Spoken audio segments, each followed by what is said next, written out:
Hey guys, back again with another video, and today we're doing something a little bit different, and that is a collaboration, but it is also a 3-marker challenge and a line art swap. So yeah, and it's also fan art, so that is what's going on today. Everything rolled into one, but the person I'm doing the collaboration with is Hetty's art. I will leave her link down below. Please go check her out. I cannot stress enough how amazing her work is. Seriously, she deserves all the subscribers and views and stuff she can get. Her work is fantastic. You may remember her from the Christmas collab I done at Christmas with 3 other artists. She is actually the person that sent me the art supplies. So yeah, go check her out. Tell her I sent you. Be like, hello. So yeah, but yeah, back to the line art. What you see right here is me drawing her line art. So I sent this onto her to do her 3-marker challenge. And she asked me to do Wile E. Coyote, and I asked her to do Rey from the new Star Wars. So what you see here is me drawing Wile E. Coyote. I had a few ideas when she said to draw him, and Wile E. Coyote, I find it very difficult to say his name. He's all about trying to catch the Roadrunner. So I wanted some sort of newfangled invention to try and catch the Roadrunner, because there's a lot of that in the program. So my first thought was like strapping him to balloons and have him floating along with like a bow and arrow or something, but I couldn't find a pose that I was happy with that.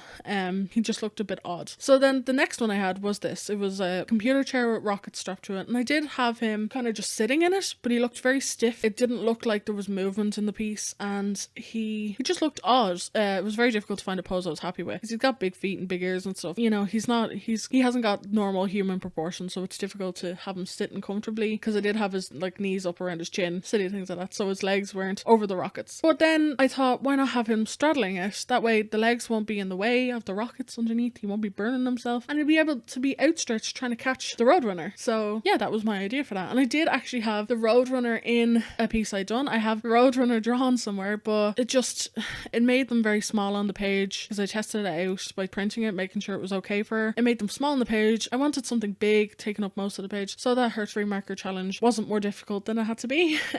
So I left the, meep meep in the corner, or beep beep, whatever he says, and kind of wind swirls, so you know that the Roadrunner is just ahead of him, but he hasn't catched him yet. So yeah, it's all about the illusion. But yeah, I left out my Roadrunner because it was too much for the piece. Plus I like that the focus is on the coyote, because she asked for the coyote. So that is it. Once it was done, I saved it, sent it on to her, made sure she was happy, and then we fired ahead, picking our markers and diving right into the line art. So yeah, that's what you'll be seeing next. So yeah, and then I roped my dad into picking the 3 markers for me. I sit him down and I put the markers out in front of him, and I do leave out the grey markers because I think there's like 16 of them, which is more than I think he had in front of him, because at the time I couldn't find a pack of my pro markers. So I put them down in front of him and I make him mix them up with his eyes closed, and he goes in and he picks 3, and he came out with like a dark orange, a dark red, and like a really dark blue. And honestly, I couldn't have asked for better markers, because they were like in a progression. The orange wasn't so dark, the red could make the orange darker, and then the blue on top of the red, I was afraid it would make like a green, but it made like a really dark blue, nearly black. It looks black when it's scanned, it looks black. So I was really happy with the markers he chose. Thanks, Dad.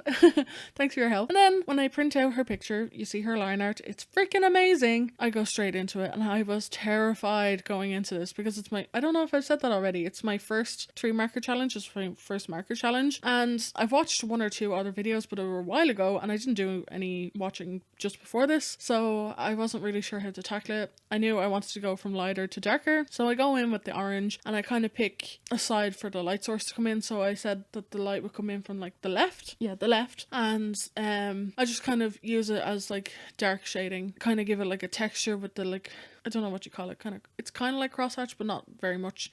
Just tried to keep my strokes in mostly the same direction, with some the opposite direction when I wanted it quite dark. I made sure to go over that orange in like the really shadowy places a lot, just because I wanted it deep and really opaque and really, really pronounced. I just, RIP to my orange marker, because I used so much ink on this piece. I was going at it for ages, and I suppose now is a good time to tell you this. I've hurt my back. When did I hurt my back? Monday. So this was like it was like agony sitting over this. It's so difficult to like lean over art pieces at the kitchen table, which you're seeing all my stuff is just on the kitchen table, and it was pain. A lot of pain, but I got it done, and I was happy that I got it done, because I really miss working when I can't. It's different when you don't choose to work than when something tells you no, you can't work, you have to sit down and not do anything.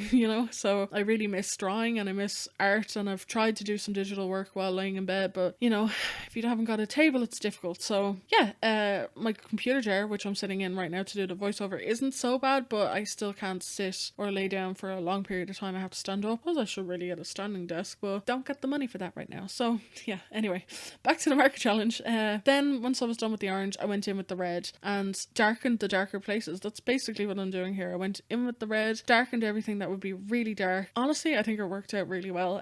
I was worried about the lightsaber just because of the shading, but honestly, now looking at it, I really like it. It probably came out better than her face, other than I really like her lips. I don't know why. I just really like the way her lips came out in it, and her like eyelids and stuff. Strange pieces to pick out for my favorite bits, but yeah, there you go. And it was finally done, and the bit that really scared me was going in with that blue, because I did swatch it on a piece of paper just beforehand, and I don't know if it was just because it was printer paper, but when I swatched it, it did look very green, and I was like, oh, I don't know if I want to, you know, overlay then, because it will go like dark green. But once I overlaid it on the marker paper, maybe it was because there was so much marker underneath it, because it was like the marker was coming out the other side of the marker paper. That's how much I was layering it. It went really dark, and I didn't have to use a lot of it. I just highlighted the darker places, which is a weird way of saying it. I picked out the bits that I wanted really dark, really pronounced, bits that you couldn't really tell were separated from her face and stuff, just because I had gone over Hetty's line work so much with the marker you couldn't see it anymore. And yeah, I'm really happy with this piece. I really am. I really wish I could do line arts like this, just because it was so fun to, you know, do. So just want to say thank you so much for asking me to do this collab. I had so much fun, and hope you have a great day.